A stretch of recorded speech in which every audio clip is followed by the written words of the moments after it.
This video is sponsored by Box, the online technology store. Visit box.co.uk for the best deals on TVs, soundbars, and all your other technology needs. Hello everyone, Vincent Teo from HDTV Test here. I have finished unboxing and setting up this Samsung Q95T 4K QLED television, which is their 4K flagship from this South Korean brand in 2020. What I'm going to do is to go through the picture settings in the user menu and see whether there have been any changes from last year's Q90R. So if we can go into the user menu by pressing the settings button on the remote control, picture mode, there are 4 selectable picture modes out of the box, from dynamic, which is the short mode, standard, which is the default picture preset out of the box, natural, and then movie mode would be the most accurate picture preset for reproducing the creator's intent. So we'll go into the movie mode and then we'll take it from there.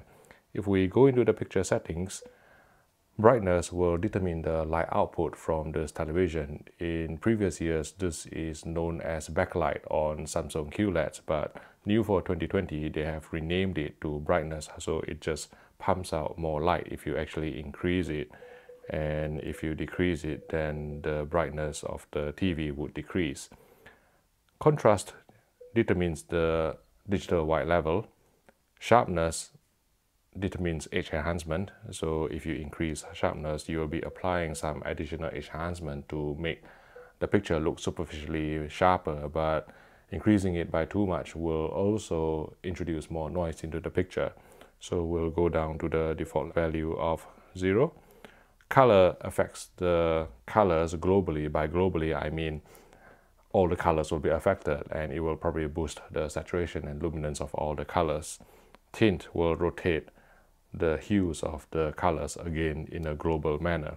If we get out from the quick menu and then apply picture settings, you can set any adjustment to be limited to either one source, let's say HDMI 1 or HDMI 2, or you can just apply any picture adjustments that you do to all sources. And picture clarity settings, this would be Samsung's new term for, how should I put it, their Auto Motion Plus technology, or their motion compensated frame interpolation technology. So there would be the offset things, and then auto is an on toggle, and then with custom, which I prefer to use, you can independently set the blur reduction and jitter reduction controls. Blur reduction will apply motion compensated frame interpolation on high frame rate, let's say 50 Hz or 60 Hz content, to reduce motion blur, whereas jitter reduction will mainly apply interpolation on low frame rate, 24 Hz, 25 Hz or 30 Hz content to smooth out any judder in content. And LED clear motion will engage black frame insertion on this TV, and I shall be exploring this more in depth when I review this television. We'll switch it off because I'm not entirely sure whether it would have introduced some flicker to the screen because of my camera's frame rate. Noise reduction has been lumped under this picture clarity settings submenu as well, and this will apply some temporal or maybe even spatial noise reduction to the picture to try and suppress the noise. But for purists, it is best to turn this off because it may affect fine detail and also film grain integrity. But we'll leave it on auto for now.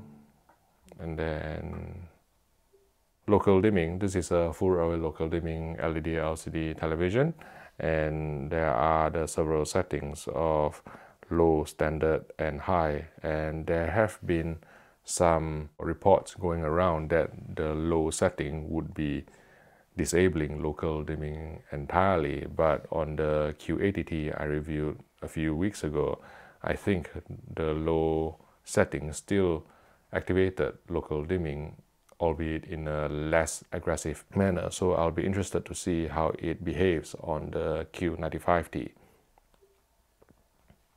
By the way, the Samsung Q95T is specific to the UK and Europe. I don't think the North American regions will be getting this model. This is essentially the successor of last year's Q85R, which means that it will have an external One Connect box. I think the highest model that US or North American users will be getting is the Q90T. And contrast enhancer would be applying some dynamic contrast enhancement to apply an S-curve, maybe darkening the near black gamma and then compressing the highlights to produce a more contrasty image. Film mode, it is grayed out now because I haven't been feeding any input signal to the television, but what this will be doing is to apply some film mode interlacing for interlaced broadcast content.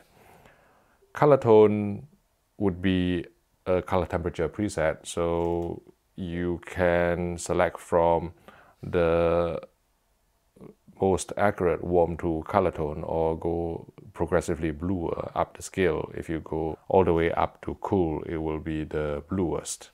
So we'll leave it on warm 2, which is the default in movie mode, I believe. And white balance, this allows you to calibrate the grayscale. There are two methods here, the 2-point white balance controls. R gain stands for red gain, green gain, blue gain, red offset, green offset, and blue offset. The gain controls affect the brighter portion of the image. The offset controls affect the darker portion of the image. And if we go into the 20-point settings, this will allow you to calibrate the white balance in more precise intervals. So if you switch it on, you can calibrate the RGB balance in 5% intervals, video stimulus wise. So you can go from 5%, 10%, all the way up to 100%.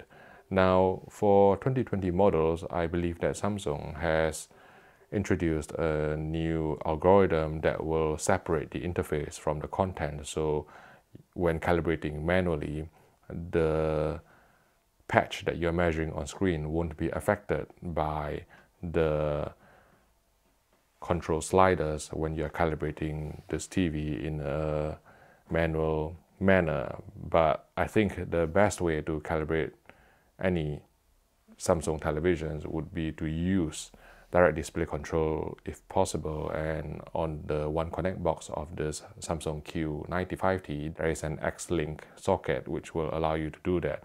And in a future version of Kalman, they will be providing IP control, so you can connect over your network to calibrate this TV using AutoCal or direct display control as well, which will be extremely handy. So if we can get out from here, gamma will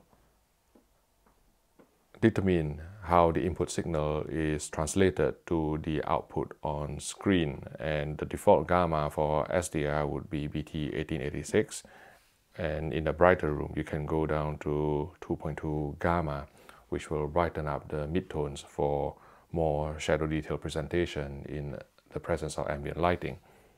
But we'll leave it on BT1886 for now.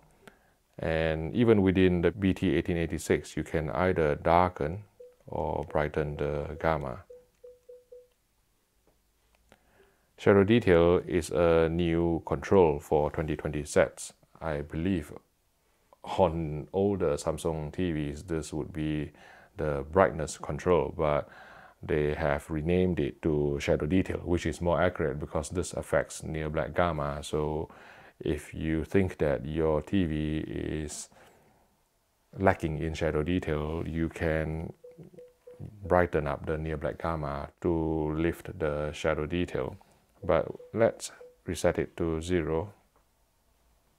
RGB only mode would be summoning an on-TV filter for you to check decoding, but because these days when we are calibrating a TV, we use instruments to measure and we don't rely on such subjective methods to try and set the color decoding, which is normally correct out of the box anyway on Samsung TVs. And if we go into the color space settings, there are 3 options here: auto, native, and custom. Auto is generally the most accurate setting if you do not wish to calibrate your TV, because what it will do is to detect the incoming info frame and apply the appropriate color space management. Let's say Rec 709 for SDR content or Rec 2020 for UHD HDR content.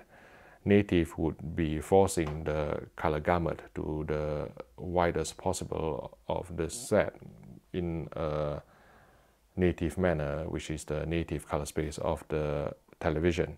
And then custom would be Samsung's color management system, which allows you to adjust the 3 primary colors of red, green, and blue, and the 3 secondary colors of yellow, cyan, and magenta. And under each color, you can further adjust the RGB mix. So I would say that this is an RGB-based color management system, or CMS. Again, you can adjust this in Kalman in a more direct manner without having to summon the user menu on screen. And reset picture. Other things that I probably need to point out would be under the general setting, external device manager. Before I go into game mode will activate the low processing picture preset on this TV, so it will reduce the input lag to the lowest possible for you to play games in the most responsive manner. Input signal plus will activate either HDMI 2.0B or, I believe on one port, the HDMI 2.1 up to 40 gigabits per second of bandwidth for connecting with, let's say, next-gen consoles such as the Xbox Series X or PS5. But let's go into game mode and I shall turn it on. Beware that the picture may become a bit too bright and blow out on screen, but I hope that you can still see this dynamic black equalizer setting, which is Samsung's way to boost near black or even mid-tone gamma to make everything look clearer, but you will lose picture depth as a result when playing games. Game Motion Plus settings, this will apply some motion interpolation for gaming content while retaining a semi-respectable level of input lag. And some people seem to like it and use it a lot for lower frame rate games. LED clear motion, again, you can engage blacklight insertion while playing games. And if I get out from game mode settings so that the picture looks more normal from the video rather than look overexposed. And what